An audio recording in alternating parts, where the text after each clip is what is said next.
রাধে রাধে বন্ধুরা, শুভ দুপুর। আজকে একটি শ্রীকৃষ্ণের প্রেম বশ্যতার একটি উদাহরণ বলছি। শ্রী ভগবতের দশম স্কন্ধে রয়েছে, যেখানে সুখদেব গোস্বামী পরীক্ষিত মহারাজকে বলেছিলেন, হে রাজন, মা যশোদা যখন কৃষ্ণকে দড়ি দিয়ে বাঁধতে গিয়ে ক্লান্তিবশত ঘমার্ত কলে বর হয়েছিলেন, কৃষ্ণ তখন তার বন্ধন স্বীকার করেছিলেন।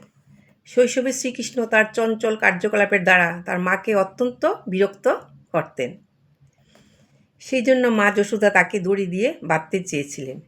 তিনি ঘর থেকে সমস্ত দড়ি এনে তাকে বাঁধবার চেষ্টা করেন, কিন্তু দড়িতে গ্রন্থি দিতে গিয়ে তিনি দেখেন যে তা পুরোপুরিভাবে তার উদরকে বেষ্টন করছে না।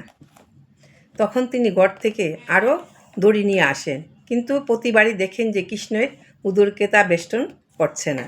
এইভাবে ঘরের সমস্ত দড়ি শেষ হয়ে যায়, কিন্তু তবু কৃষ্ণকে বাঁধা যায়নি। এইভাবে শ্রীকৃষ্ণকে বাঁধতে গিয়ে কঠোর পরিশ্রমে তিনি ঘমার্তকলেবর হয়ে ওঠেন।